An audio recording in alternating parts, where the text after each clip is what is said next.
How do you manipulate the entire world at once?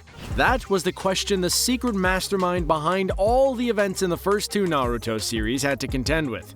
This is the story about the hidden hand moving the pieces behind the scenes as he manipulated everyone from the show's greatest heroes to its greatest villains.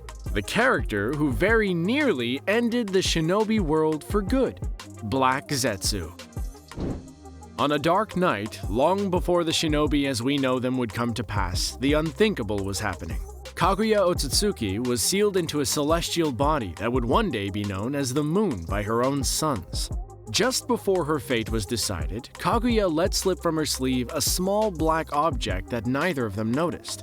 This puddle of black goo formed into Black Zetsu, the manifestation of Kaguya's will. Its mission and entire purpose for existence was to revive Kaguya and re-establish her control over the world. This would be a task that would take centuries. It would require the manipulation of thousands of people across history. It would require an extremely powerful human to awaken the Rinnegan and merge with the ten-tailed beast. So, where do you start? The thing about Black Zetsu that sets it apart from most Naruto characters is that we're only given glimpses into its true nature. It's a quiet character that spends its entire time in the series as a servant of one master or another. Almost no one ever knew that it was the one who drove most of human history to one single point. The one thing we're shown about Black Zetsu more than its distaste for humanity or its love of eating people is that it observes and records as much as it possibly can about humans and the major moments in their history. So when looking back at the ancient history of the Shinobi world, I think it's clear what Black Zetsu was doing. It was watching the humans, studying their nature. It figured out how to manipulate them, how to twist their weaknesses and passions to suit its own goals. Its first attempt we saw in the anime to do this very thing was when Black Zetsu approached Indra Otsutsuki, Kaguya's grandson, and told him to pursue his true potential. This led to Indra fighting against his younger brother. Eventually, he started his own clan, the Uchiha. Obviously impressed with this early success, Black Zetsu decided right there that the Uchiha would be the main players in Black Zetsu's plot. Over the centuries, Black Zetsu would continue to manipulate the reincarnations of the brothers. As much as it had successfully shaped the growing Shinobi world into something interesting, its strategy of gently nudging history could only go so far. No, what Black Zetsu needed more than anything else was the perfect human pawn.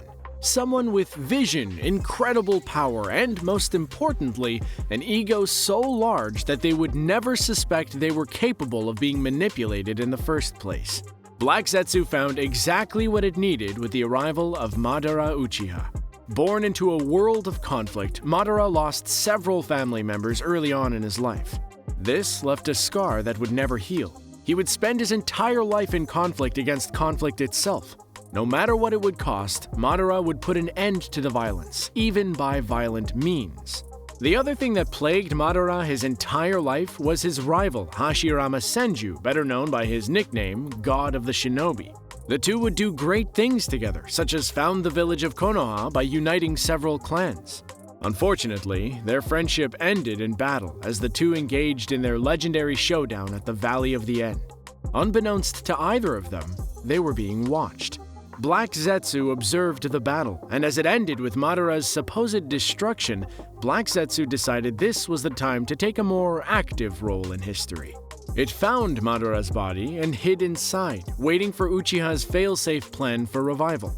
Once Madara undid his demise, he set about his master plan, the Eye of the Moon. One that he did not know Black Zetsu had formed in the early days of the Uchiha on a stone tablet Madara would obsess over. He was going to use a technique known as the Infinite Tsukuyomi to trap every person on the planet into an infinite dream, thereby permanently ending all conflict at the cost of free will itself.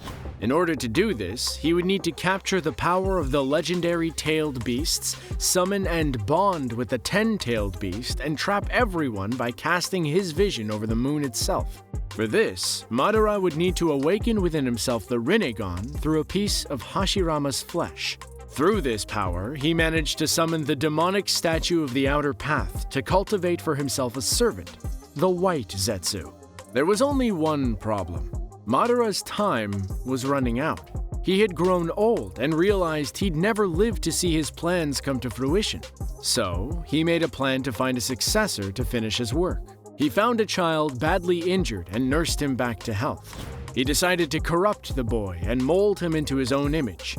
The young Obito Uchiha watched as the love of his life, Rin Nohara, was struck down by his best friend Kakashi.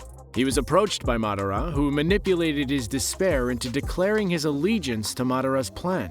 With his successor chosen, Madara left for him what he believed to be an extension of his will, Black Zetsu. He then finally perished, passing to Obito everything, including his name. Eventually, Obito would deviate from the plan by releasing the nine-tailed fox from his old mentor's wife, who served as its Jinchuriki.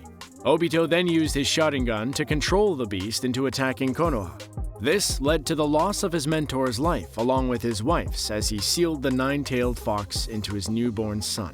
What Obito, Madara, and even Black Zetsu failed to realize was that every action has an equal and opposite reaction. It was this moment above every other in Shinobi history that would shape things for the Eye of the Moon and Kaguya's resurrection more than anything else, though that would come much later. Before the nine-tailed fox incident, Obito set about solving the plan's biggest problem. In order for this to work, they would need to find a group of highly powerful shinobi. It had to be more than just another team of shinobi, but the team of shinobi. The group had to be a symbol that would strike fear into every corner of the world. Luckily, there was already a new group making waves. A team of well-meaning young shinobi who wanted to change the world, known as the Akatsuki. That would do. Obito, posing as Madara, and Black Zetsu, who had combined himself with White Zetsu to pose as a simple ninja known only as Zetsu, arranged a meeting with the young organization. While the organization had a lot of potential for their purposes, their true interest was in the young Nagato, who had been gifted with remarkable power, Madara's Rinnegan. Their charismatic leader, Yahiko, declined the request for help even if Nagato showed interest. Luckily, the chaotic shinobi world has a way of working things out in the most violent way possible. A plot formed by Hanzo and Danzo Shimura to destroy Akatsuki was already in the works. Obito and Zetsu merely nudged it along so that Yahiko and most of his team would get eliminated. The grief-stricken Nagato now found himself as the team's leader. Using his Rinnegan, he was able to take control over his deceased friends. Using Yahiko as his face, he renamed himself Pain and committed himself to Obito and Zetsu's plan. Now, all they needed to do was build the team. We know how most of the members of Akatsuki were recruited into the organization. What we don't know is how they were discovered. It's a reasonable guess to assume that Zetsu, with his ability to travel over great distances easily and blend into the environment, would be the natural choice to find potential recruits. Again, we can't possibly know what Zetsu's criteria for shinobi would be, but judging from the team he ended up with, it's not hard to figure out. First, they needed to be S-ranked. Each and every member must be one of the most powerful living ninja in the world. Second, they must have no moral qualms whatsoever. The task they would be assigned would come with massive collateral damage. Finally, and most importantly, each one of them must be utterly disenfranchised. The group would go for people whose views didn't match up with the norms of their village. Rogue ninja, criminals, sadists, and mercenaries were the Akatsuki's bread and butter. Boy, did they know how to find them, too. They got Sasori of the Red Sand, a puppet master who had grown bored with regular creations and had moved on to more powerful puppets made of humans. Orochimaru of the legendary Sanin. He defected from Konoha after they discovered his unethical experiments on his fellow villagers in the pursuit of immortality. His time in the organization would be short due to his own personal ambitions. Juzo Biwa and Kisame Hoshigaki were both part of the elite 7 ninja swordsmen of the Mist, though Biwa wouldn't survive long as part of the team. The heart-stealing, money-obsessed bounty hunter known as Kakuzu was paired with the immortal zealot Hidan after he wouldn't stop making corpses of his own teammates. They formed the so-called Zombie Squad. Deidara, a disgraced member of the Explosion Corps, considered making clay bombs an art style. He refused to join, but was forced into it by losing a duel to the legendary Itachi Uchiha. Itachi seemed like a lucky break for the organization. He found the organization after he completely brutalized the entire Uchiha clan. His only conditions were that Konoha and especially his younger brother Sasuke would not be harmed by the team.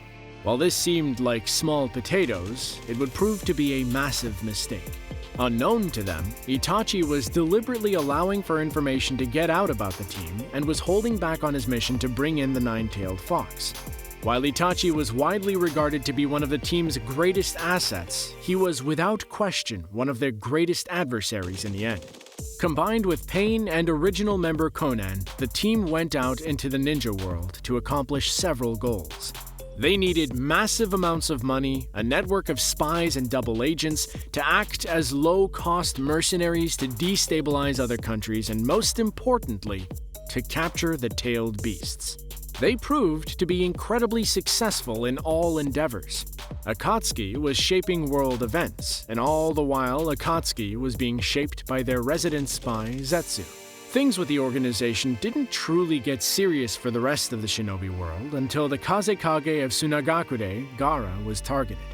Deidara and Sasori managed to capture Gaara in order to seal the one-tailed beast. A team from Konoha tried to stop them, and they succeeded. Zetsu and Obito, now posing as a new member named Tobi, arrived to find Sasori deceased but Deidara clinging on to life. From there, the race to get the 10-tailed beasts heated up. Unfortunately, just when things were getting better than they ever had for Black Zetsu's plan, that's when one giant problem came to the surface. The nine-tailed Jinchuriki was not only proving to be their most difficult get, but the biggest enemy for the organization. The young Naruto Uzumaki was quickly growing in power, yes, but his jutsu and escalating skill with the nine-tailed fox weren't his greatest weapon against the team. Uzumaki proved himself to be the true antithesis to Akatsuki and Black Zetsu himself. Where Black Zetsu had long had success manipulating people's ambitions and fears for his own gain, Uzumaki was a beacon of hope and goodness. Akatsuki had great success targeting disenfranchised shinobi who thought the world was a truly desolate place. For Naruto, every bit of suffering he went through only strengthened his resolve. His upbeat attitude and never-wavering passion proved to be infectious. Several Akatsuki members were either taken out by Uzumaki directly or by a young shinobi he had inspired. Sasori was defeated by one of his teammates, Sakura, with the help of Sasori's old master. Kakuzu was defeated by Uzumaki and his mentor Kakashi. Hidan's earthly body was destroyed by Shikamaru, one of Naruto's closest friends. Zetsu watched as even Itachi Uchiha was seemingly taken out by his younger brother Sasuke, the former best friend of Naruto's and his biggest rival. It became clear that the yellow-haired shinobi and his village needed to be dealt with. It was then that Nagato himself sent the 6 Paths of Pain to eliminate the village once and for all. Uzumaki arrived to find his home decimated and his friends' bodies littering the streets. Instead of destroying his spirit, this pushed Naruto to his greatest heights. He managed to not only defeat Pain, but prove to Nagato so completely that there was still hope in the world that Nagato reversed all the carnage he'd inflicted on the village. Akatsuki and Black Zetsu just suffered their greatest defeat. It was clear that a stronger, direct action was needed. So, the organization moved forward with instigating the 4th Shinobi World War. During this point, Zetsu began to get more desperate. While it spent most of its life content to live in the shadows, in the time leading up to the global conflict, it took a more active role. Utilizing things like wood release and its crafty intelligence, Black Zetsu actually went up against the likes of Naruto during the 5 Kage Summit. Akatsuki brought in Sasuke and his new team of shinobi, but the alliance was shaky at best. Its desperation received a reprieve when they were approached by Kabuto Yakushi, who brought exactly the skills Akatsuki needed. Kabuto was able to revive several fallen Akatsuki members placed under his control. While there's no telling if such a thing is possible for Black Zetsu, one could easily imagine that it would be quite happy to see the face of its best servant Madara Uchiha brought back to life. As confidence in Akatsuki wavered, a youthful Madara was exactly what they needed. He proved himself to be a one-man army during the Shinobi War, taking on legions single-handedly. Meanwhile, the current leader of Akatsuki was starting to falter. He revealed his true identity as Obito Uchiha to his friend Kakashi, culminating in a battle between the two. As forces closed in on Obito, he revives the Ten Tails prematurely, an act Madara seems particularly displeased with. Obito and Madara control the Ten Tails, but destroying the allied shinobi does not prove to be as easy as it should have been if Obito had summoned it properly. Obito then defies Madara's will, stating that he follows his own plans now.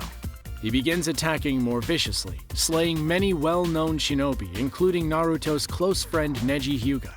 Still not learning from Akatsuki's previous bouts with Naruto, he tries to use this to break him. This fails, and the two Uchiha end up getting separated from the Ten Tails after a successful attack. Obito eventually succeeds in sealing the Ten Tails inside himself, gaining extraordinary powers in the process. He goes to battle with an allied Naruto and Sasuke, who defeat him after a lengthy struggle. Obito, like Nagato before him, is defeated by Naruto's words as much as his skills. He relents that he was wrong all along and finally relinquishes the plan. Obito attempts to use the Samsara of Heavenly Life technique to revive all those he has slain. Instead, he is attacked by Black Zetsu, who retakes control of the situation.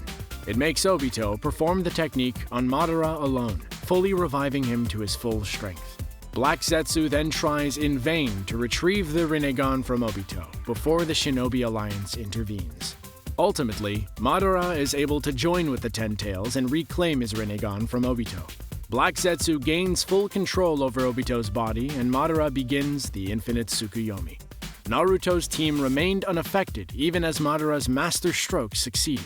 It was then that Black Zetsu finally dropped the last of his ruse. With glee, it stabbed Madara in the back, revealing that it was never his servant to begin with, but the other way around. Black Zetsu then took over Madara's body, making it absorb the chakra from the Tsukuyomi. Madara's body shifted and expanded painfully until eventually he was replaced with Princess Kaguya herself. Black Zetsu then strikes at Naruto and Sasuke, triumphantly explaining its true role behind all that they had endured. At this point, Black Zetsu likely thought it had won. It being a living extension of Kaguya's will, it's unlikely that it could have even considered the idea that Naruto and his friends could defeat her. It would learn. Naruto's team overcomes all odds by landing decisive blows against Kaguya in their fiercest battle yet. Against all of Black Zetsu's expectations, they managed to seal her back into the moon, ending all hope of victory. As it was centuries ago, Black Zetsu slinks away in defeat, prepared to try manipulating the shinobi world to its will once again, even if it takes an eternity. At this moment, Black Zetsu's greatest enemy does something to it no one else ever had. He took notice. As Black Zetsu was crawling its way from the rock it was cast upon, it was confronted by Naruto. Black Zetsu then desperately unleashes all of its outrage upon Naruto. How it had created the entire world Naruto lived in. How Naruto was merely one of many shinobi who existed just because of its actions. Instead of taking these words to heart, Naruto calls the secret hand behind all of shinobi history a snot-nosed brat and seals it away with Kaguya for all eternity. Despite all of its planning, manipulation, and cunning over the centuries, there was one thing Black Zetsu never accounted for: the consequences of its interferences in the shinobi world. It is no mistake that Naruto Uzumaki and Sasuke Uchiha, the reincarnated souls of Asura and Indra Otsutsuki, were the ones to defeat it. The very first manipulation it made, telling young Indra that he could overcome his brother, sealed all of its victories, and ultimately, its defeat. So, let that be a lesson for all anime heroes out there. While the charismatic and powerful big bads are certainly a challenge, it's often the little guys who work in the shadows who represent the real threat. Underestimate them at your own peril.